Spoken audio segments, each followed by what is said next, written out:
আমাদের চাকরির শর্ত অনুযায়ী আমাদের যে লিভ এনক্যাশমেন্ট, গ্র্যাচুইটি এবং পেনশন এই সমস্তটা বিশ্ববিদ্যালয় স্যাংশন করবে এবং এতদিন পর্যন্ত তাই হয়ে এসছে। আমরা প্রত্যেকেই কিন্তু আমরা যে মাসে রিটায়ারমেন্ট হতো সেই পরের মাস থেকে কিন্তু সমস্ত কিছু চালু হয়ে যেত। এখন সরকার উচ্চশিক্ষা দপ্তর এই পুরো টাকাটা বিশ্ববিদ্যালয়ে আটকে দিয়ে বিশ্ববিদ্যালয়কে বাধ্য করছে তাদের এগুলো বন্ধ করে দেওয়ার জন্য সমস্ত কিছু।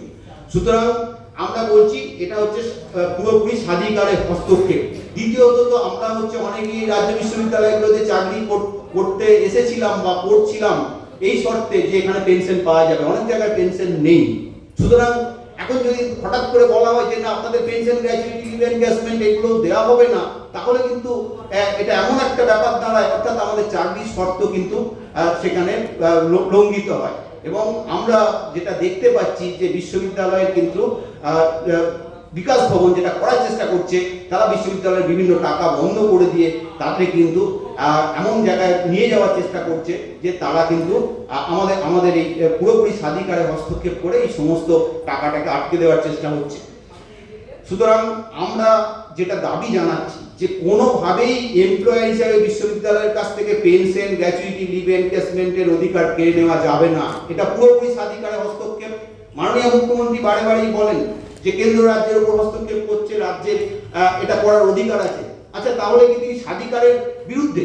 যদি স্বাধিকারের বিরুদ্ধে হন তাহলে তো এই কথাগুলো বলতে পারেন না। সুতরাং সেখানে দাঁড়িয়ে আমরা যখন স্বাধিকারের কথা বলবো, মাননীয় মুখ্যমন্ত্রী তো আমাদের পক্ষে দাঁড়ানোর কথা, কিন্তু কেন তারপর তারা বারে বারে স্বাধিকারে হস্তক্ষেপ করছেন? কেন বিশ্ববিদ্যালয়ের হাত থেকে একাডেমিক, অ্যাডমিনিস্ট্রেটিভ এবং ফিনান্সিয়াল সমস্ত অটোনমি কেড়ে নেওয়ার চেষ্টা করছেন? সুতরাং আমরা কোনোভাবেই এমপ্লয়ার হিসেবে বিশ্ববিদ্যালয়ের কাছ থেকে পেনশন, গ্র্যাচুইটি, লিভ এনক্যাশমেন্টের অনুমোদনের অধিকার কেড়ে নেওয়া চলবে না, এই দাবি জানাচ্ছি। কোনো অবস্থাতেই পেনশন, গ্র্যাচুইটি, লিভ এনক্যাশমেন্টের টাকা কেটে নেওয়া যাবে না। 100% আমাদের এমপ্লয়ারকে দিতে হবে।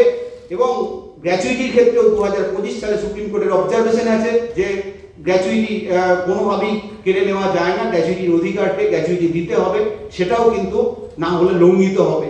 আমাদের ড্রয়িং অ্যান্ড ডিসবার্সিং অফিসার বিশ্ববিদ্যালয়ের অফিসার থাকেন, ফিনান্স অফিসার বা রেজিস্ট্রার, কিন্তু যদি আজকে উচ্চশিক্ষা দপ্তর বলেন যে তারাই অনুমোদন করবেন, তাহলে তো টাকা অনুমোদন করবেন, তাহলে তো ড্রয়িং অ্যান্ড ডিসবার্সিং অফিসারটাও হচ্ছে তাদেরকে করে নিতে হয়। তাহলে কি আমাদের বিশ্ববিদ্যালয়গুলোর অটোনোমাস বলে কিছু নেই?